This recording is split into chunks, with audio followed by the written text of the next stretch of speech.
everyone. What an honor it is to be at this stage and among the women in this room, the caliber and the beauty of the women in this room. Before I begin the panel, I would like to tell the story of one parable. And I will tell it in my broken Armenian, if you don't mind. Մարդը փողոցով ման է գալիս։ Տեսնում է, որ շինարարություն է տեղի ունենում։ Հանդիպում է առաջի պատշարին։ Պատշարին ասում. Ինչ եք անում այստեղ։ Առաջին պատշարը պատասխանում է. Պատ ենք շարում։ Էս արևի տակ է շոքին։ Էսա մի երկու շերտ էլ շարեմ գնամ տուն։ Ասում է, օքեյ։ Շարունակում է իր ճանապարհը։ Հանդիպում է երկրորդ պատշարին։ Ասում է, կներեք, ինչ եք անում այստեղ։ Ասում է, շենք ենք սարքում, փառք Աստված, աշխատանք ունենք, ամեն օր գալիս ենք, շենքը կառուցում, գնում տուն։ Ասում է, շնորհակալություն։ Շարունակում իր ճանապարհը։ Հանդիպում է երրորդ պատշարին եւ ասում. Ինչ եք անում այստեղ։ Երրորդ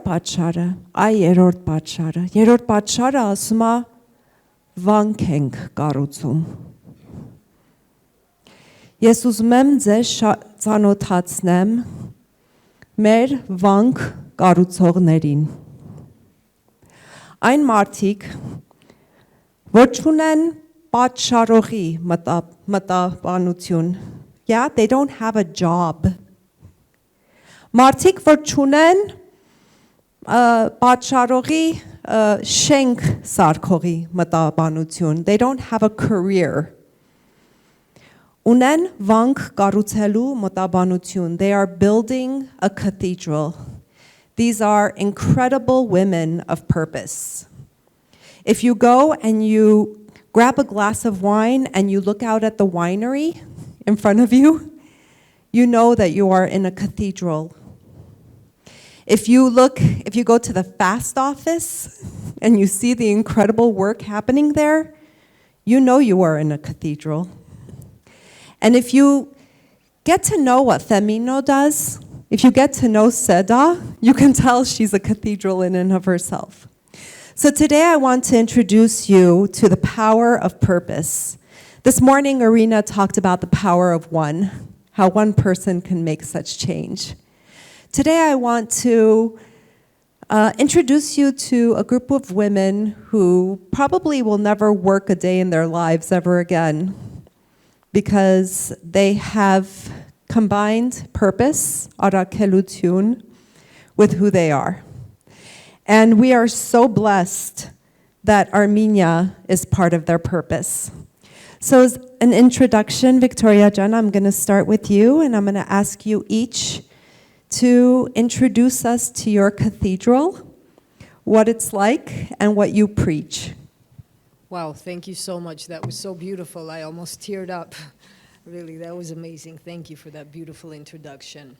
My name is Victoria. I am co-founder. I followed my father to Armenia in 2009. He was the first to come in 2007 to start his vision, which I so wholeheartedly became a part of. When I was just visiting Armenia a year after he had started, developing 180 hectares of paradise, vineyards, orchards, and later world-class winery and distillery, boutique hotel, event spaces, farm, dormitory, etc. But when I first visited, it was just the vineyards. And when I saw what he had started, I was really mesmerized, very, very much inspired, and immediately decided to repatriate to Armenia as well. So I've been here since 2009. And since then, I will say there have been many, many days of work which have included blood, sweat, and tears, but they were always fueled by hope, love, and inspiration. And it has been very gratifying to be part of the change, to know that we are certainly among the founders of the renaissance of Armenian wine.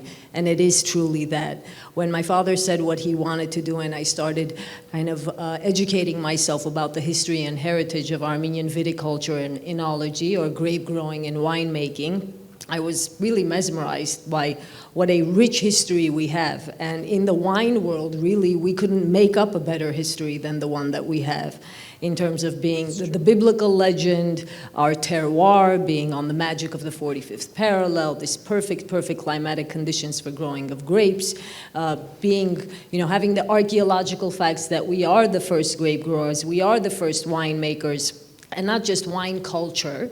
We used to produce en masse, and we were very active on the Silk Route, and we just have this massive tradition, and God has also blessed us not just with this terroir, but native grape varieties, which are very rare. So when I was studying this and getting acquainted, I just thought, wow, I mean, we can really start the renaissance of Armenian wine with massive investment, certainly not only in terms of finance, dedication in terms of time, commitment to excellence, and also creating a market for which there was no market demand. This was one of our greatest difficulties, but I knew that it was utterly, completely possible, and we started this and have continued since. And the fact that, when we started, there were maybe only 2 wine brands, and today there are well over 200, speaks to our success. It is certainly very difficult to be among the first, because you really have to create everything as you go along. The story, the market, the process, everything. There's so much to do. And we were also among the first, if not the first, well, certainly on that scale, to start wine tourism. We kind of modeled what we've done on Napa Valley in terms of there were winemakers, they made some good wine, and then when they coupled that with tourism, they became a multi-billion-dollar industry. This is certainly the vision that we have for Armenia. It's certainly what we've been working towards, and it's certainly what we have already begun to achieve. So I'm so completely proud to be part of that in any regard. And we look forward to doing it some more, bigger, better, and every bottle counts, and every one of us can be an ambassador. Every single one of us can be an ambassador, not just for Armenian wine, but for all great things Armenian. Amazing, and the only thing I can say to that is genats. Մի քիչ հետո գինի կվայելենք։ Seda jan. Can you hear me? Okay. First of all, this is the second time I'm on a panel, Madlene, run by you, and I kept admiring how creative you are in doing stuff and introducing people. That was really beautiful. I'm really happy to be here and introduce what we have been doing. I was thinking, what tradition are we keeping up? And I just realized that we are possibly creating a tradition of valuing women enough and accepting women leadership in a way. So this is something that maybe was a tradition or was somehow acceptable before. Unfortunately, it is not the case yet, at least not the case that we would hope for. Even in tech industry, which now proves to be one of the leading in terms of women participation, above average all over the world. I have the pleasure of founding FemInno as we call a female innovation platform in Armenia. And I would not be humble not to mention and in our region, because this is a wave that is more or less very common around the world. It is a wave that reached us years back, and I remember now myself doing one single person event, like initiating it back in 2016 as someone starting Girls in Tech Armenia chapter.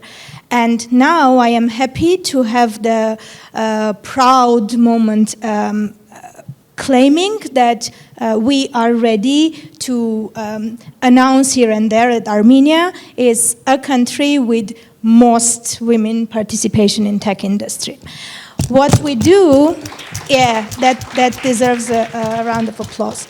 So as FemInno, being a platform of engaging, educating, and encouraging women in technology, we do try to support different ages of women in different situations of their levels of their career, being it just entering into or choosing their profession, being in a process of moving in a vibrant and changing industry of technology, and also being in a position of sharing their knowledge. So these are all more or less walks of different angles of the industry that we cover, and happy to have the community supporting us on the way. And I'm happy to share more about our experience through this.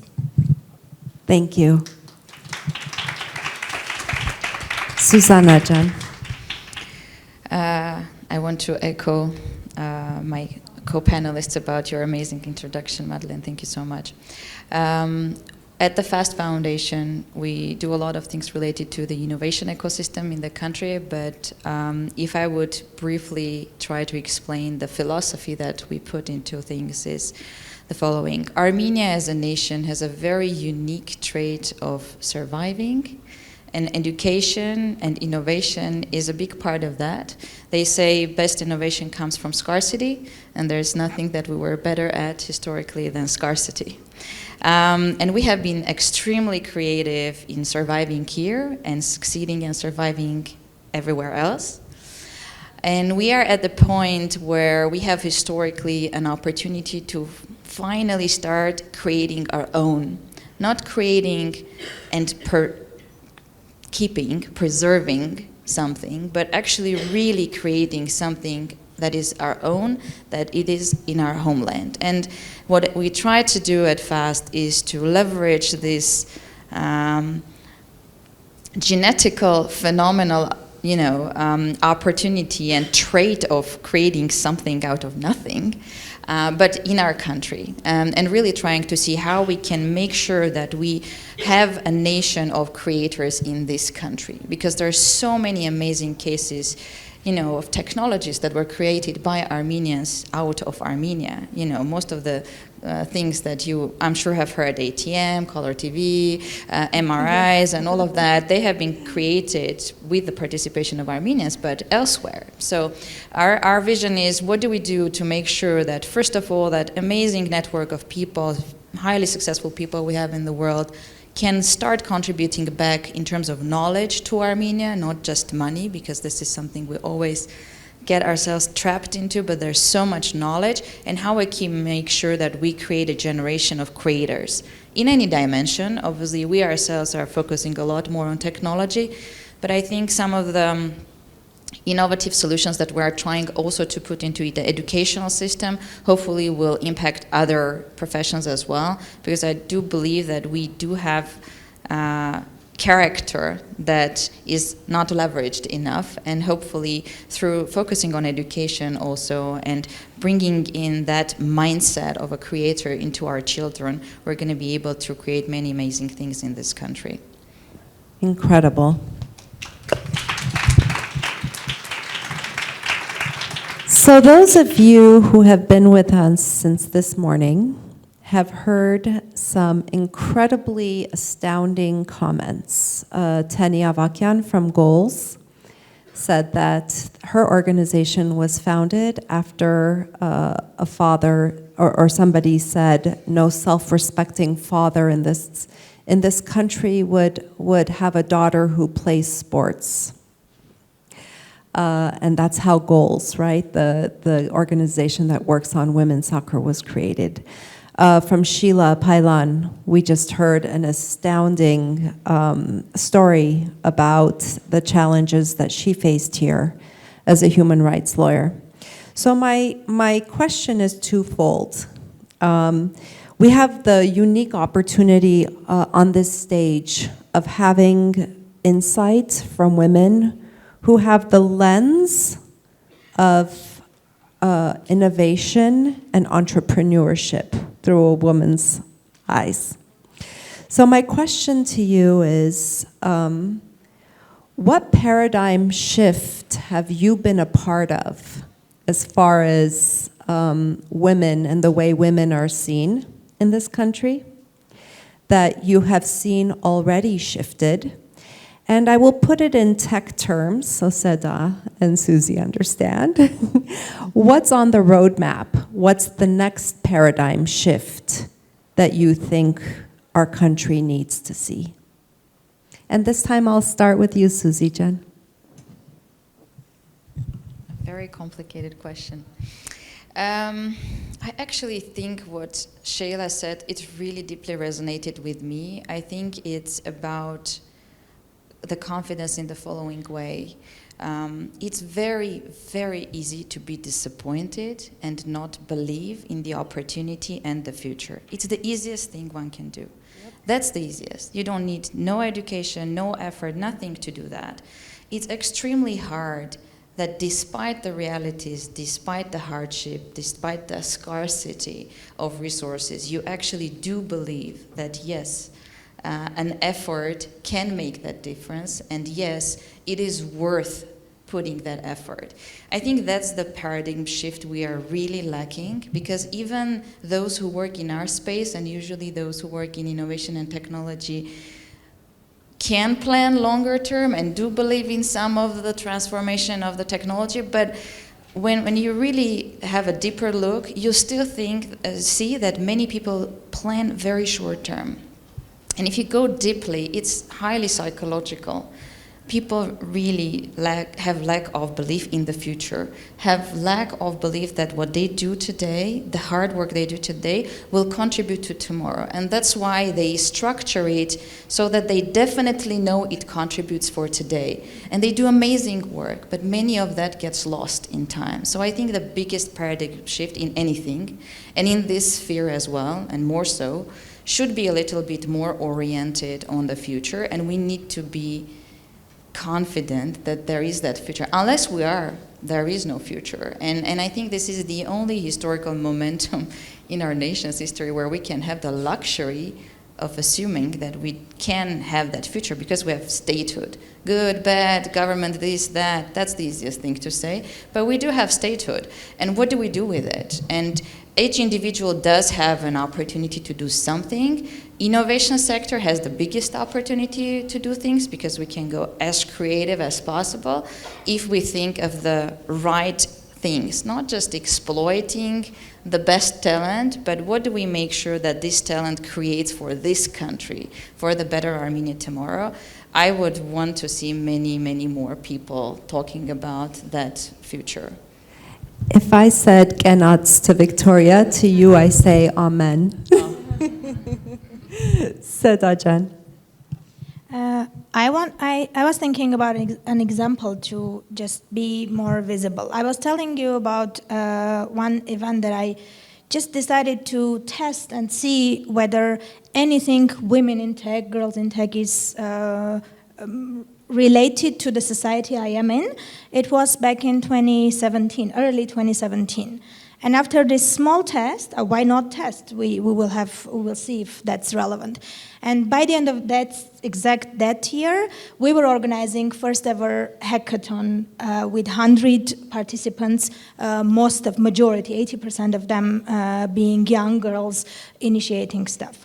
So this is one example how to start the change, right? And currently I'm super happy to see that women in technology topic is on the table of almost every organization, being it businesses, non-profits, even the government is interested in it at least. So when going back to your question of a roadmap, right? And then let me bring another tech term of a milestone. For me, being engaged now in the process of change, right? It is very important to look into wherever we are and whatever process we try to move through that change is to put certain milestones and just go for it, whatever it takes.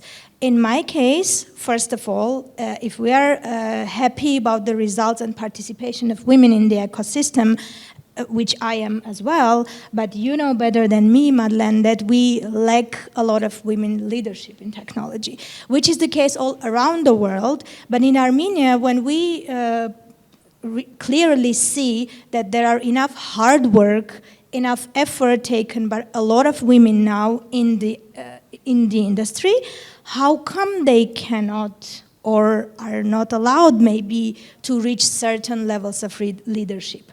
Trust is there already because a number of them are team leads, lead different areas, but not the high level. Or there are enough difficulties still in the area, especially in terms of investment, startup ecosystem, to be able or to have the courage of taking the risk to start their own. So these are difficulties that are on the table, at least for myself and the organization I run. And on the other hand, another milestone, like a bit further maybe, would be changing leadership not only in tech and possibly, maybe, especially considering the difficulties and vibes of Armenia going up and down in global politics. What if we just look into a female leadership of our country, which could potentially change totally different the whole perspective? Thank you. Victoria, John. Well, no, first. Many years ago, I was extremely honored to go to the TED event, which Christine Sarkisian has brilliantly put on for years, and listen to Victoria in a TED Talk called BYOB. BGYN. BGYN. Breasts guiding your navigation. I remembered bring your own breasts, but breasts guiding your navigation. And I remember, and I think it must have been the first time that I met her, and I remember sitting in the audience and just looking and saying, this is a fierce woman. If we have 1,000 of Victorias in this country, my gosh, what we can do. Thank you so much. I appreciate that. I'm sure there are. We just need to be sought out, and certainly we need to believe in ourselves, not just have others believe in us. So regarding paradigm shifts, certainly I've seen big and small. I remember in the first few years, I mean, the amount of funny stories I could tell you, we could go all day. Like, what do you mean? Your CEO is a she? It's a she? Or you're going to manage vineyards, construction? You're going to tell us what to do? Or this is how it's going to be? I mean, wow. The amount of things I had to deal with, it was ridiculous. But it was what it was. And through hard work, yes, in certain instances, I earned that respect. But in certain instances, I demanded that respect. But what happened, the paradigm shift, wasn't how people just see me. For me, what was very important was for how the women that work with me saw themselves. What we can do, what you're responsible for, what you're capable of, what you can put up with, what you should and should not put up with, yes. And just to really go after what you want. And I mean, the TEDx speech was kind of comically titled, but the crux of it was be duchov, be courageous, go after what you want, whether it's to be a housewife or the president or anything in between, just do that. And that's the shift that we need to make, first and foremost within ourselves, and then we can demand or expect from others, or really not care when we don't get it. Thank you. Yes. I would like to give a big welcome to Marie Lou Papazian. Marie Lou, Jen. Yes, I can imagine the stress that you had coming in, but we began our talk today by, I shared the story of the bricklayer. And the story of the bricklayer in a nutshell is to have a purpose and to build a cathedral and not just a wall. When you're laying bricks, knowing what you're laying them for. And I have to say, I have been blessed throughout my life to visit some of the most incredible cathedrals in the world. But I am even more blessed because I walk into one of the most astounding cathedrals every day when I go to work. How many of you have been to TUMO? How many, keep your hands up if you agree that this is a cathedral. I have to say, our Picsart rents space from TUMO, and through osmosis over the last decade, coming up to the third floor from the first and the second, I have felt the power of this institution in Armenia and beyond. So, as a beginning question, Marie Lou, will you tell us about your cathedral and what you preach there? My cathedral. It's my life. Even now, I was running to come here, and in the morning I had so many things to do, not even 1 minute to think about what I have to talk about and everything else, because it's a responsibility. You cannot just drop it and say, okay, today I have this, today I have that, or just sometimes I'm jealous of, we have created these personal days. I cannot take any personal day. We created it at TUMO and I cannot take them. But it's my joy, and it's really building it. And it started brick by brick. It was nothing, we were not only me, we were not imagining what we are building. And now we have a huge map of Armenia to build, and we're building it, and also internationally. So it's a huge responsibility, but it brings joy, satisfaction, accomplishment. You have no idea how I am the most happiest person on earth when a parent stops me, or a student stops me and tells me that we changed their lives. That's amazing. Even now, I was waiting for my Gigi, who did not come, and a student next to me was, "How are you?" And I was like, "Okay, I'm in a very bad situation." But I smiled and I said, "I'm okay, I'm doing good." It's very nice when you build something and you see the results and people are happy. And I'm hoping that it's not only building walls, it's building a culture, building an institution, and building a startup, like one step that others will continue a long way. That's the most important. And it's for our country, for Armenia, a lot of people ask us, why do you expand overseas? We expand because one, it helps us for our sustainability. Two, we're so proud that something from Armenia is respected, demanded, wanted, and it's happening, and it's changing lives not only in Armenia but overseas too. Absolutely. I continue to say that TUMO is one of this country's most incredible exports. Yeah. Okay, I want to kind of get to know you a little bit personally. So I'm going to ask a very intimate question. One of the reasons that I love AIWA is because I love the Armenian sisterhood. I can tell many of you guys today, we've been smiling ear to ear because we have been in this beautiful cradle of sisterhood, feeling the support, the love, and the empowerment of one another. But I know that it is not just women alone that are responsible for empowering us.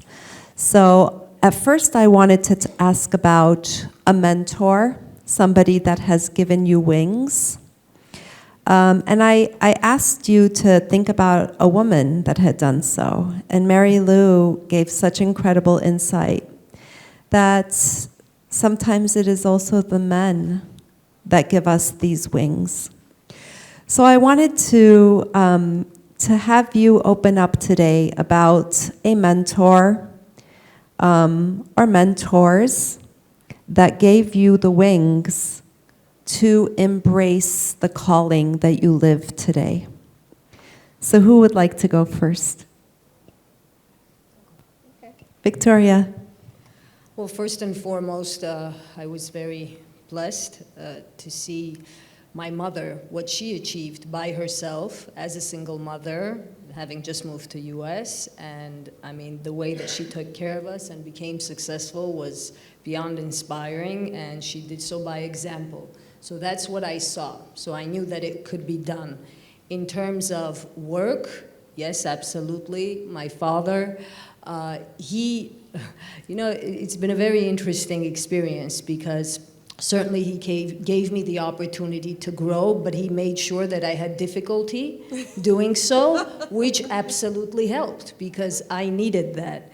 And also I'm very fortunate to be very often surrounded by and inspired by countless women of different ages. I mean, we can find inspiration and knowledge and guidance in the simplest things that we see.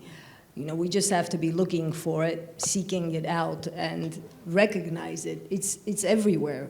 Everywhere, every day. It's just a matter of wanting to see that. And when you seek something out, the answers and guidance somehow, if not magically, really do appear. And I certainly hope that I get to do that for others as well.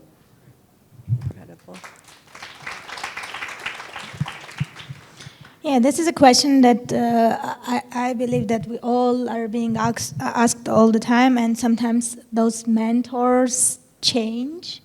And then when I think now, of course, I am looking up to almost all those pioneering women, Armenian and non-Armenian, which most of us in this hall are looking up to. But on the other hand, I have the pleasure of enjoying learning, or at least getting inspired with everyday women I meet.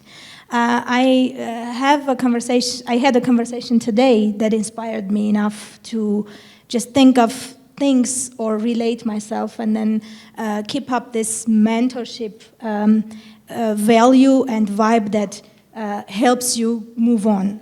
But on the other hand, when you talk about wings, Madlene, I always think that I don't remember those who exactly gave me the wings, but I'm super excited to feel the energy of those who didn't at least cut those wings.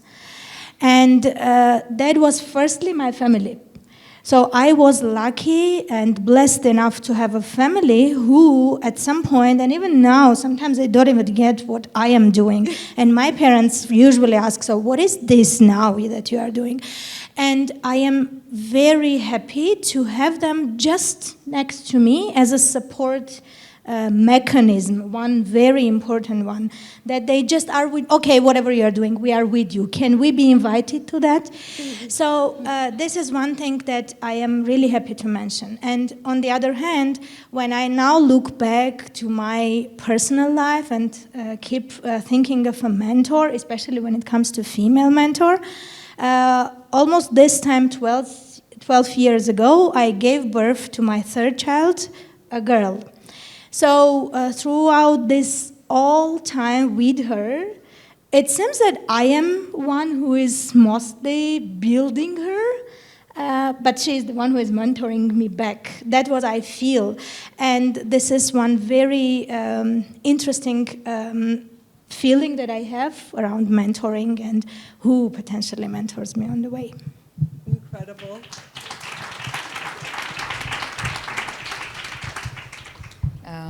When I heard that we have to respond to a question about one mentor inspire, I also had a struggle in terms of figuring out who that would be. And the reason is because first I have been really lucky to know a lot of amazing people, both men and women, who had the generosity to share their knowledge and time with me.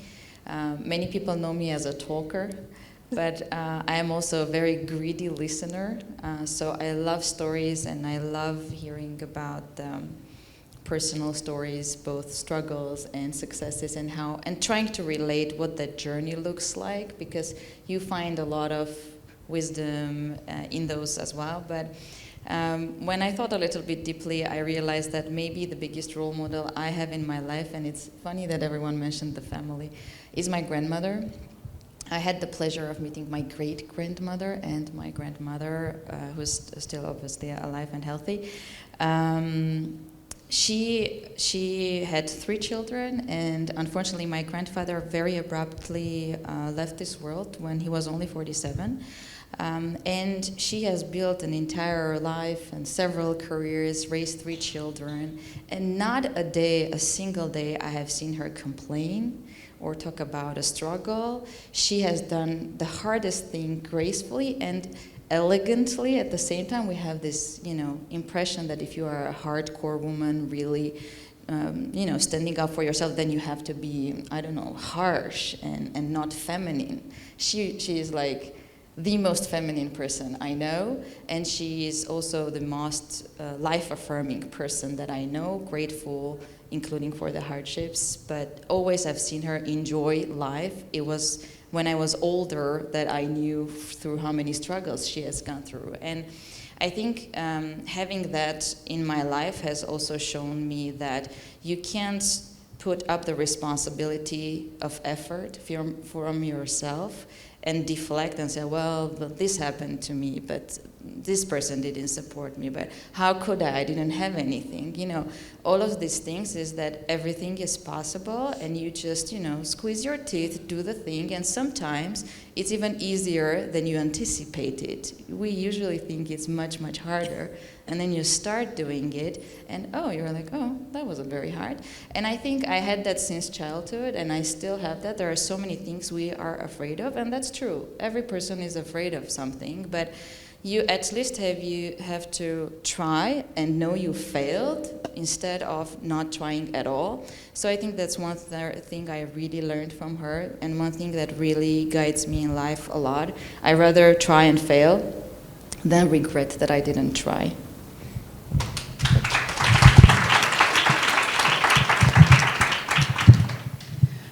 In my case, maybe I think I would like to talk about those who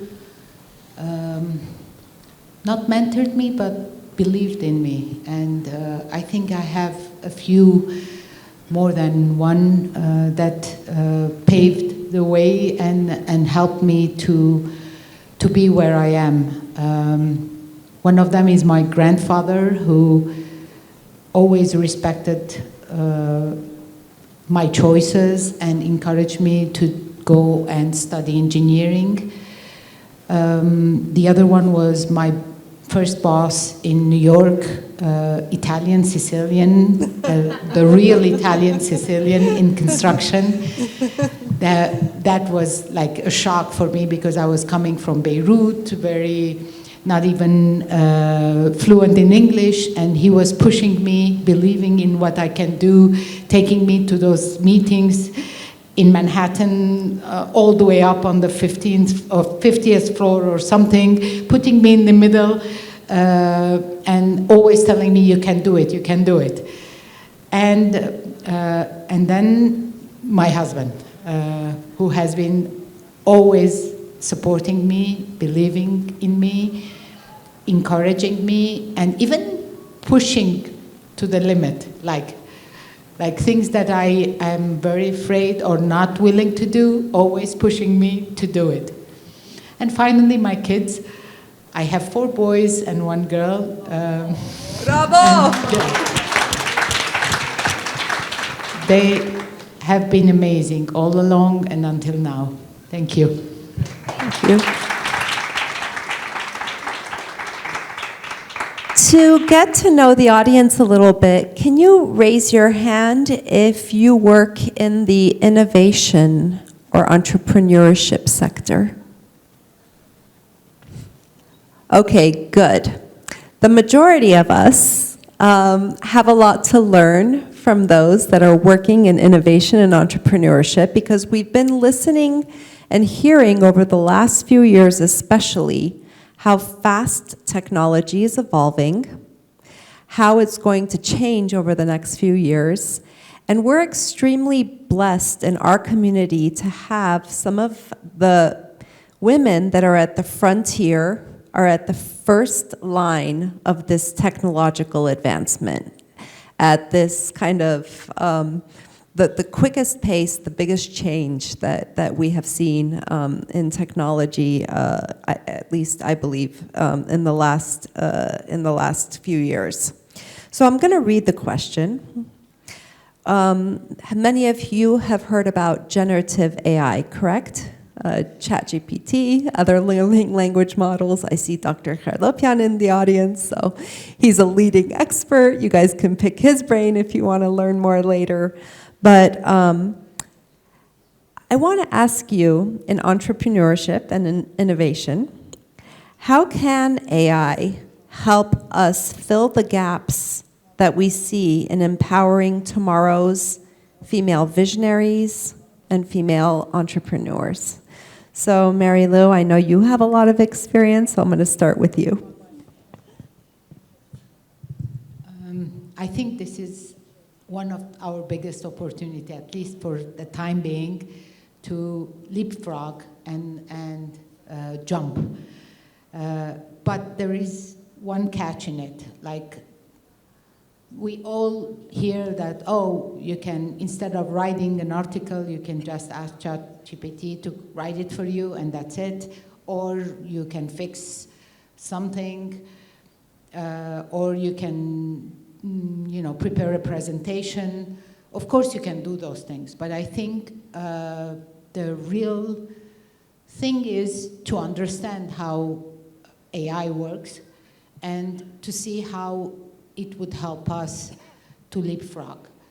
And there are a lot of opportunities. There have been a lot of, for example, we always say, of course, programmers have been always men. Lately we have more women, but we need to catch up and we're late. So AI can help us to leapfrog and quickly understand what is going on and to get almost at the same level as, instead of going and complaining about the past, to get to a point where we can very intelligently produce something that could be as good or better than others. I'm not saying men, I'm women and men.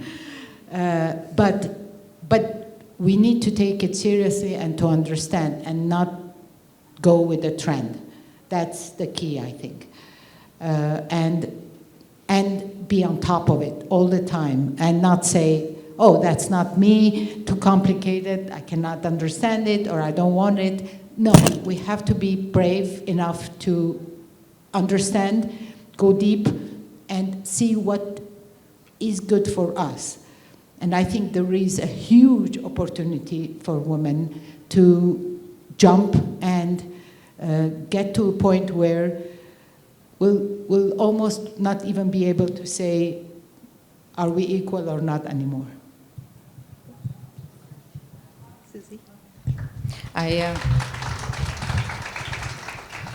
I actually so agree with Marie Lou and would want to continue that, just like when Excel was out, yes. Everyone was thinking that, I don't know, the mathematicians and statisticians and accountants would be out of business. It's the same now with the ChatGPT. I mean, it depends on how you use it. Like, there are so many people who think Excel is just something you can calculate the sum on, but it can do so many other things like projections, etc. So it very much depends on how you use the technology. And obviously any disruption is something people are very afraid of and resist to, but I do believe this is an amazing opportunity. And one reason which I think could sort of help women maybe leverage it in a different way is someone shared before, love overthinking. And that's a woman thing, to think, overthink, rethink. And actually ChatGPT is an amazing tool for thinkers. And because it's very important, and actually AI in general, I mean, you can use it for the good and you can use it for the bad. And it's extremely important what question you pose, if we're speaking about generative AI in particular, what task you give it, and then how you actually react to the task. There's so many things you can do 100 times faster than before. We at our work, because we actually do a lot in the space of AI education, but we also use the AI to do the education strategy work. We do a lot of data-driven projections of things. I mean, there are some researches that would take us months to do. For example, how shall we scale our Generation AI program in all marses of Armenia? This is something that it would take at least 2-3 months for us to do the calculation with the data, etc.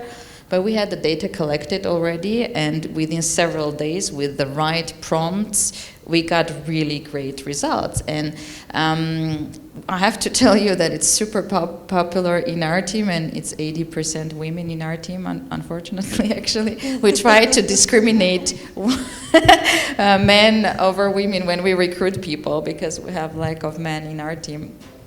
But I really do think that for thinkers, for those who seek questions and ask the right questions, this definitely can be something that, first of all, helps on a personal level build confidence in terms of how much information you have about something, if that's something you are actually uncomfortable with.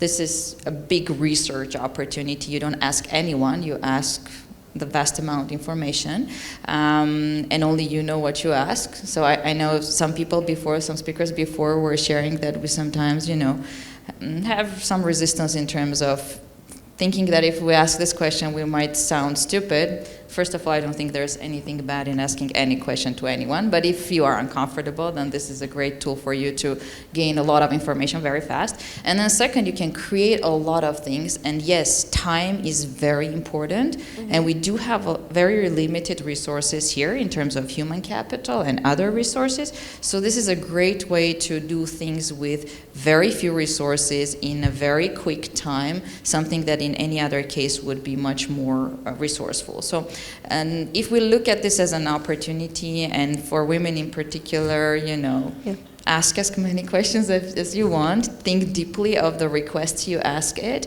and you will get amazing results. And it's all your ideas. It's just you get the result faster. And I do think it's a big tool. I'm going to agree with you. In my life, I always have co-pilots that I love that help me through my journey. One of them is Mimi Zarukian. She's probably my favorite co-pilot. But the problem with Mimi Morkur is she goes to sleep, and sometimes she's teaching, and sometimes she's busy. So I have turned to ChatGPT for that 3 a.m. co-pilot, right? And I still prefer Mimi Morkur for most of my co-driving. But ChatGPT is a pretty okay second choice, right?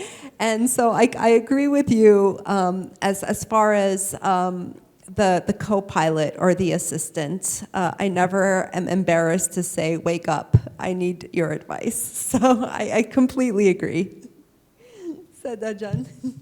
Okay, confirming almost the same what has been said already by Marie Lou and Suzanna, just adding a couple of things. First, one negative note. Just recently, about a week ago, there was a review of the lead professionals in AI globally.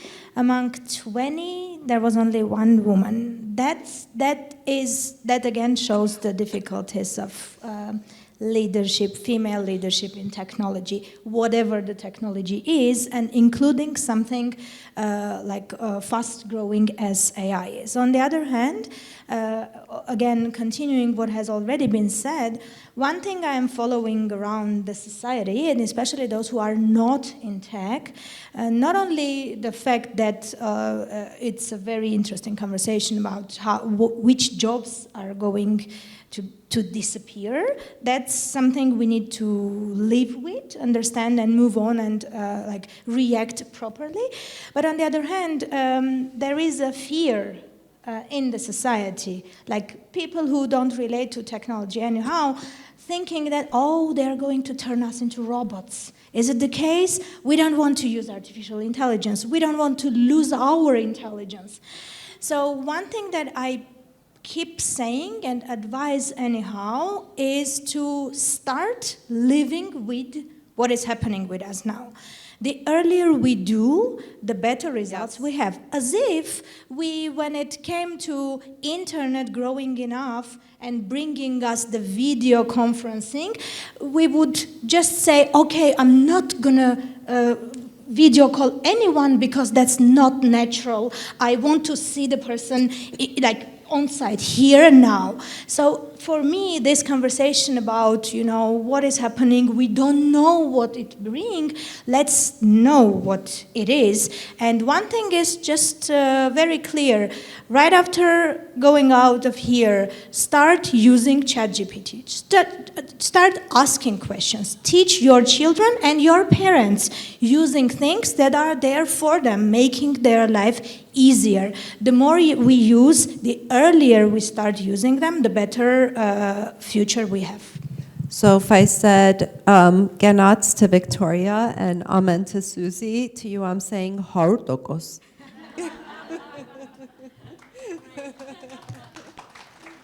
Well, in our industry, we deal with nature, obviously, and wine is an art form. Perhaps that is certainly one of the reasons why it's timeless, thank goodness. So we haven't actually used AI or any such technologies thus far, but I'm sure the time for that will come as well. In the meantime, we make fantastic wine and enjoy it. Great. I suggest you two talk later. Do you mind if I actually bring an example how some of our researchers are using AI for wine industry? So we are funding a research with the Armenian Bioinformatics Institute, and they have a German PI, and they use AI to do a research on Armenian wine genomics. And they have been now mapping all the different wine types, and they are comparing it to Georgian and Iranian wine types and the genomics and the differences and what they are, for example, better resistant to or not. And so you can use the results to, for example, better and efficient cultivation. So there are amazing ways how research actually then can come to fruition into even, wine industry as a quite, let's say, traditional business form, which does have something to do with nature, but it can increase the productivity of the yield in the process. Yeah. Amazing. Tell that to hailstorms. Yes, that's true. Okay, Izur Chi for S panela, Gochmer Visionaries. We have a group of women who really have a futuristic strength. So my last question is going to be one that evokes this innate talent in them to be able to foresee and to dream. So let's say it's 2034, and we're here again, and they loved our panel so much that they have invited us back. Okay? They said, you were the best panel in your same formation, please return. And I am asking you now, 10 years later, what's TUMO up to? What's FAST up to? What's FemInno up to? And what's ArmAs up to? So I'm going to start with ArmAs. It's 2034. Tell us about your accomplishments. Well, I'm very proud that we were among the first to put Armenia on the map, which is now recognized as one of the most quality winemakers and winemaking destinations in the world. And leaders in market as well. Get nuts. Yeah, continuing the map thing, we also, as FemInno, we started in Armenia, but we also try to build this global perspective of Armenian women power here and there. We did a conference in San Francisco last year, one in Sydney this year. We will continue traveling. And talking about a map, I would really like to see in 10 years' time a map where we exist and vibe here and there, but not talking about the problems, but instead just celebrating that power that we have already created. Thank you.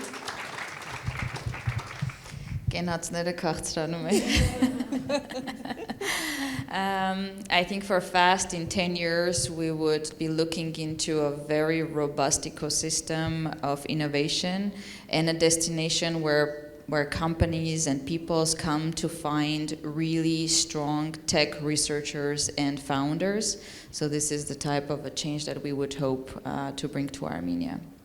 Incredible. My dream has been to have TUMOs open 24 hours.